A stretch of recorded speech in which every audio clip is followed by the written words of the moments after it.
ছেলের মৃত্যুর ঘটনা, মর্মান্তিক পরিণতি, আর তারপর অথই জলে পরিবার। 13ই আগস্ট এই ছবি আমরা দেখিয়েছিলাম আপনাদের। কেষ্টপুর নয়া ব্রিজে দুর্ঘটনায় মৃত্যু হয় অ্যাপ বাইক চালক সৌমেন মণ্ডলের।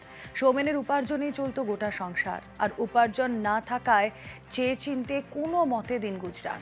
সরকারের কাছে সাহায্যের আর্তি ঝড়খালির মণ্ডল পরিবারের পাশে থাকার আশ্বাস তৃণমূলের। কি অবস্থা এই মুহূর্তে তাদের, কিভাবে কাটছে দিন, জানবো প্রতিনিধি অনুপ রয়েছেন সঙ্গে। অনুপ, গত 13 তারিখে কিন্তু সল্লেগে যে একটি ভয়াবহ দুর্ঘটনা ঘটে, সেই ঘটনার বাসন্তীপুরাতে ঝড়খালি থানার হিরণময়পুরের ডেলিভারি বয় সৌমেন মণ্ডলের কিন্তু মৃত্যু ঘটে। সেই ঘটনায় কিন্তু পরিবার যেমন একদিকে ভেঙে পড়েছিল, সেই শোকের ছায়া পড়েছিল এলাকায়। এরপরে কিন্তু দেখতে দেখতে 15টা দিন পার হয়ে গেলেও তারা কিন্তু দাবি করছে যে সৌমেনের উপরেই কিন্তু নির্ভর করে তাদের সংসার চলতো।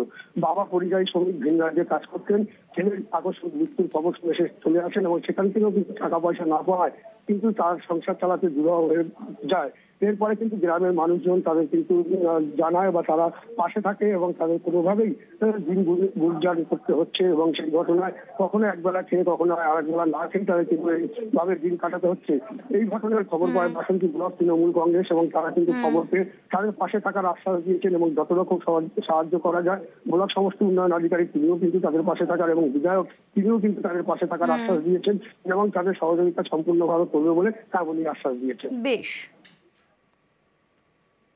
ওই তো ছেলেরা কাজকর্ম করতো, সংসার চালাতো, ওই ছেলেই সব কিছু করতো।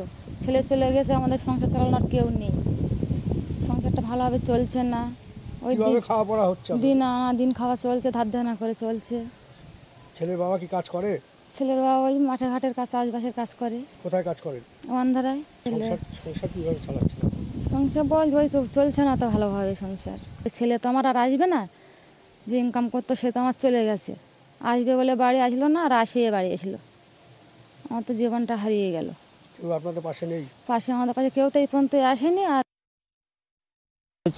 ওই ছেলেটাই আমার আজকে ইনকামটা ওই বেশি করতো এবং ও ছোটোছাটিটা বেশি করতো। কীভাবে মা খাবে, কীভাবে বাবা খাবে, কীভাবে ভাই খাবে, কীভাবে পরিবারটা মানে সবাই মিলে আমরা একসঙ্গে ডাল ভাত দুটো জোগাড় করে খাবো, সেইভাবে মোটামুটি ওর কাছে সংসারটা পুরো ওর ওপরেই নির্ভর। আমি ওই সিজনে আসলে হয়তো 2 মাস হবে, 1 মাস হবে না, এইভাবে আমাদের আজকে কাজকর্ম চলছে।